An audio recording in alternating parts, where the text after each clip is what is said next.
الذي لا يخاف كيده لأن بيده النفع وبيده الضرر. أشهد أن لا إله إلا الله وحده لا شريك له. اللهم صل على المسلمين وقنا المسلمين وقنا من عذاب النار وقنا من الدنيا وإلى دار القرار. وأشهد أن سيدنا محمدا عبده ورسوله المختار. والصلاة والسلام على سيدنا محمد وعلى آله وأصحابه الأطهار أما بعد.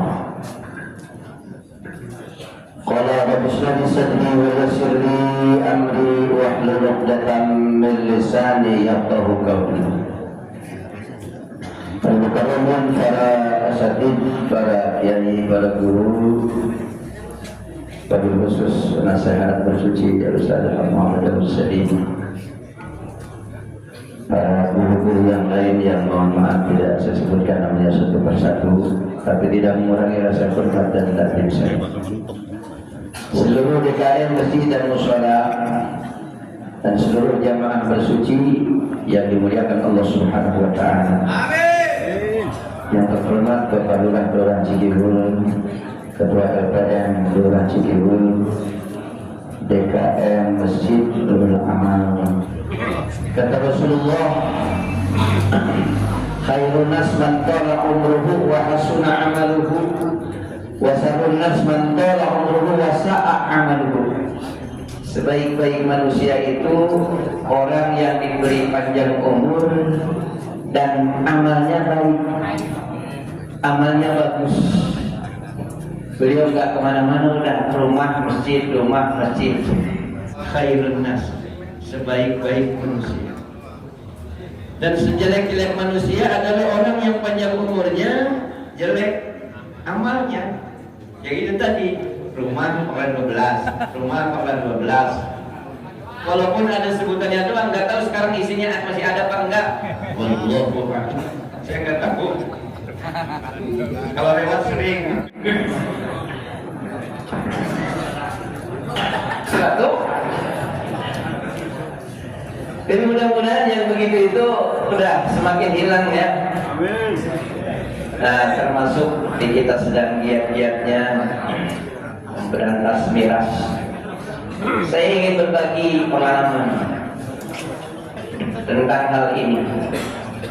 Ketika ada dua orang yang berbeda profesi, satu pengusaha batu bara, kaya orang.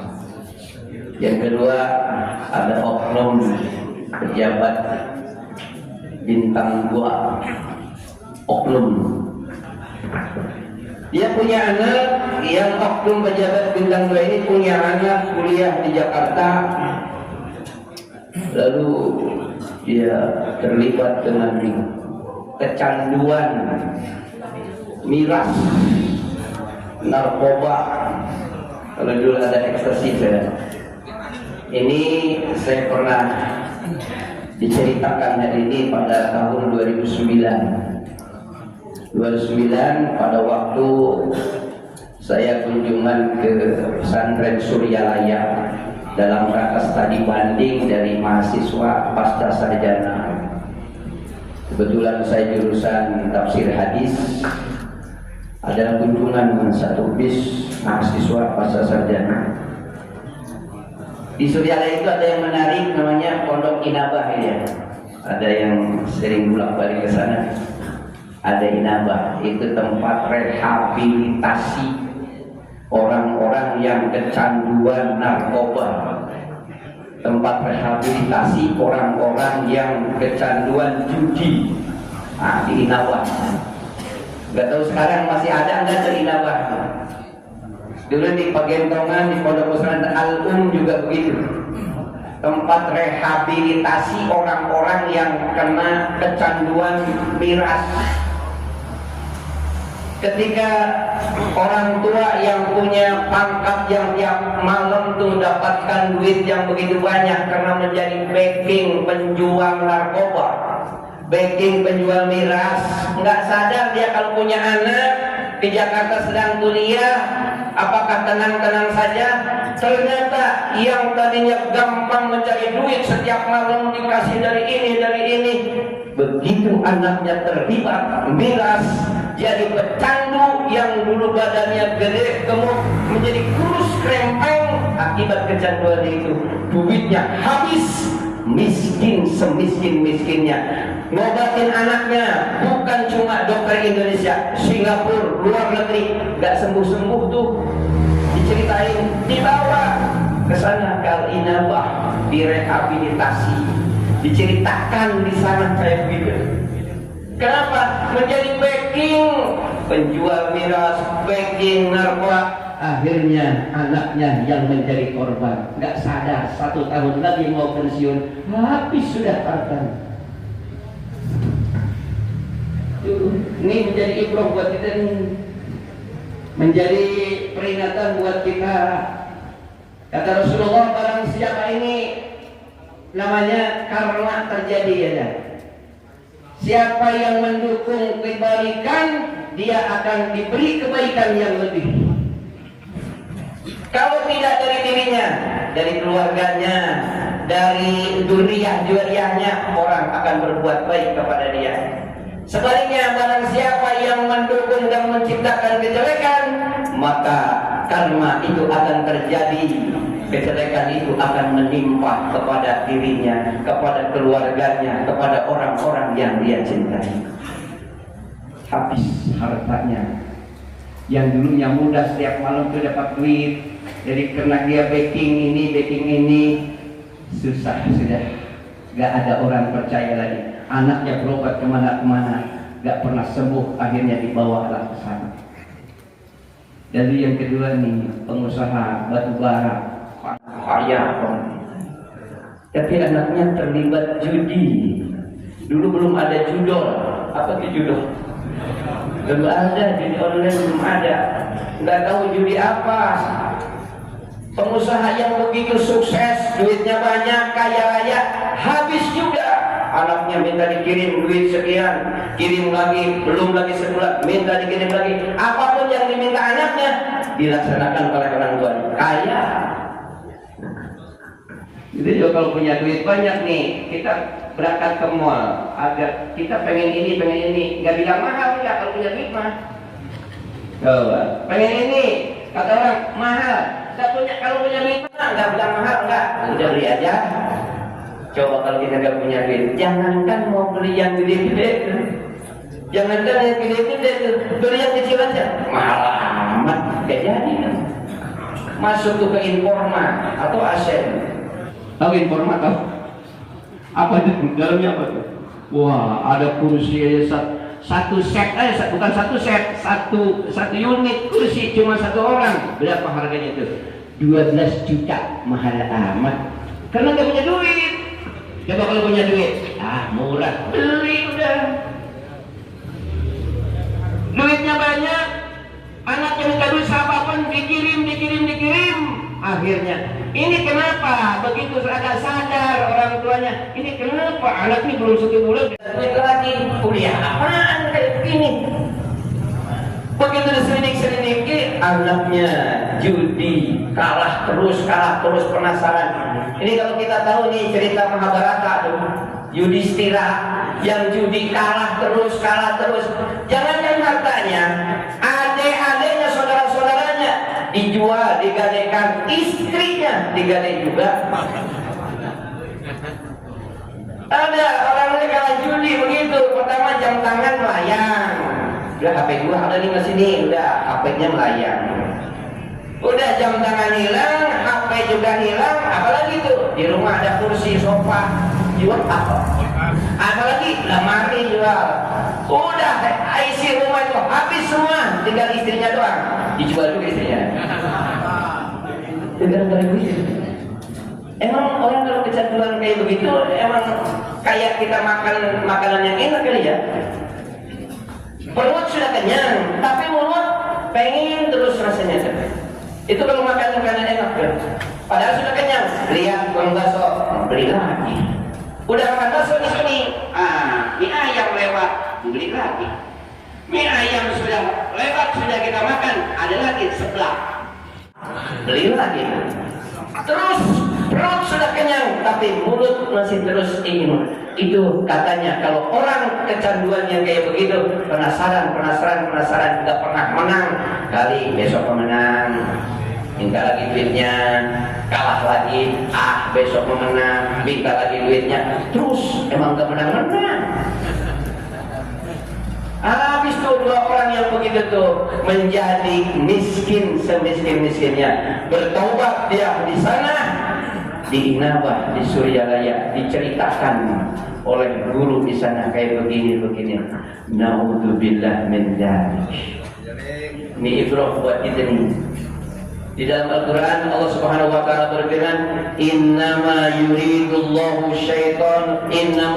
syaitanu ayyuqi'a bainakumul adawata wal baghdha'a bil khamri wal maisir wa yasuddakum an dzikrillah wa 'anis sholati fa hal antum muntahun. Surat apa coba ayo? Ayat berapa ayo? Dia mau iya kan?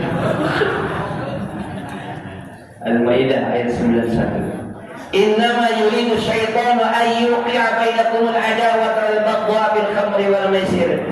Setan itu menghendaki adanya permusuhan dan kebencian yang ditanamkan dari khamr dan maisir. Apa itu khamr? Arak, judi. Ketika orang minum arak jadi mabok, akan timbul permusuhan dan kebencian. Itu kan orang kalau mabok katanya dengan sebotol minuman. Jalannya jadi bagaimana jalannya?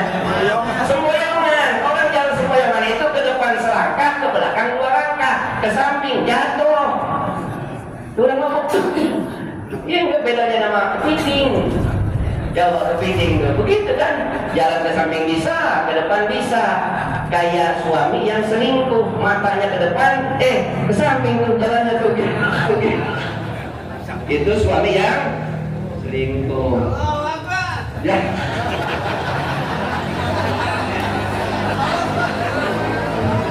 Siapa suami yang selingkuh? Memang ada orangnya. Ketara kalau selingkuh mah, kemana kata ibu-ibu kalau suami selingkuh ketaranya mana? HP nggak pernah ditaruh di atas meja. Nggak pernah nanggalan tuh HP. Jangan ke di atas meja, ke kamar mandi, berak HP dibawa di kamar mandi. Ini pengalaman ya bang. Ini jalannya kayak kayuh, matanya ke depan, jalannya ke samping tuh.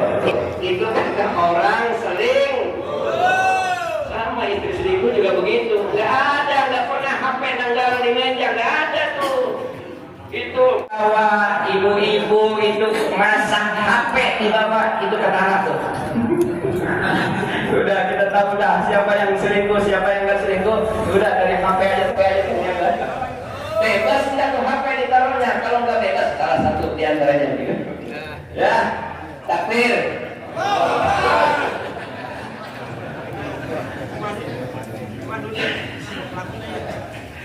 Allah itu setan itu memang menginginkan manusia ada permusuhan dan kebencian. Coba orang kalau judi itu adanya benci pun tuh. Dan sekarang sih nggak ada yang gapleh kali ya, gapleh nggak ada, main remi juga nggak ada. Dulu pos-pos rendah itu digantikan gapleh, remi, kelihatannya kompak 4 orang ngumpul ngariung, padahal hatinya saling menyimpan dendam. Ya, ada permusuhan, ada kebencian. Ya, itu semua dalam keadaan begitu. Kenapa? Itu setan nyumpil begitu. Ayo lu, marah sama dia lu. Lu kalahkan, marah udah sama dia, pukul aja. Itu setan itu. Tangan kaye. Inna syaitana yajri ala madra dam. Setan itu berjalan di badan kita sesuai dengan peredaran darah. Peredaran darah kalah. Berapa kalanya lumayan naik tensinya tuh. Setan terus ngompal itu. Coba orang kalah judi itu habis minum di tensi darahnya tinggi itu berapa? 250. Yang kedua, wa yasuddaqun an dzikrillah. Orang kalau mabok menjauhkan zikir kepada Allah Subhanahu wa taala. Enggak pernah sholat. Coba, ada enggak orang mabuk nih, mabuk bareng-bareng nih. Ya, begitu adzan kumandang nih, dia kita zikir dulu kepada Allah. Ada enggak? Enggak ada. Ada orang maksiat kepada Allah sebelum maksiat mari kita ila hadratin Nabi Muhammad sallallahu alaihi wasallam Al-Fatihah. Ada enggak? Enggak ada. Wa yasuddakum an dzikrillah wa 'anis shalat.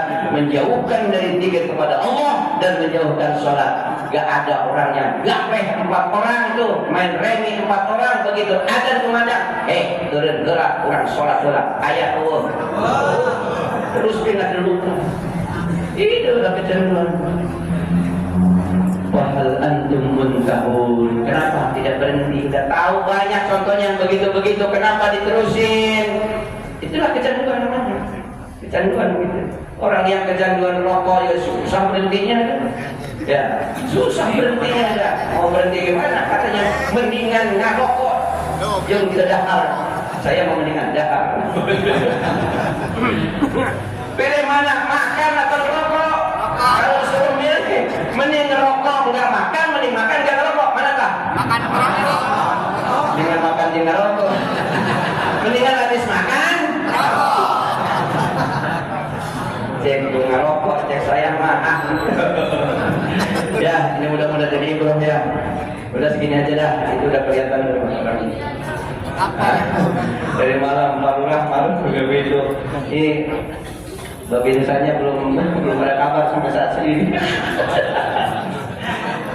Dari malam tadi Bapak saya belum ada kabarnya. Hilang.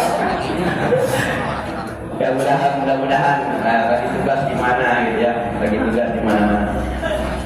Demikian jamaah sekalian lah, nggak banyak-banyak lah, udah kelihatan banyak orang. Hilaf dan salam memberikan pintu maaf yang seluas-luasnya. Kita doakan nih orang tua kita, sepupu kita, mudah-mudahan Allah berikan kesehatan. Ya kalaupun panjang umur, kalau nggak sehat mah. Kalau nggak sehat mah, kalau ada repot, ingat panjang umur juga kalau sehat mah. Nah, ini umur pendek, sehat-sehat. Kalau sudah sepuh, keringan, nah mudah-mudahan sehat terus, amin ya rabbal alamin. Demikian ada kita bersama dengan yang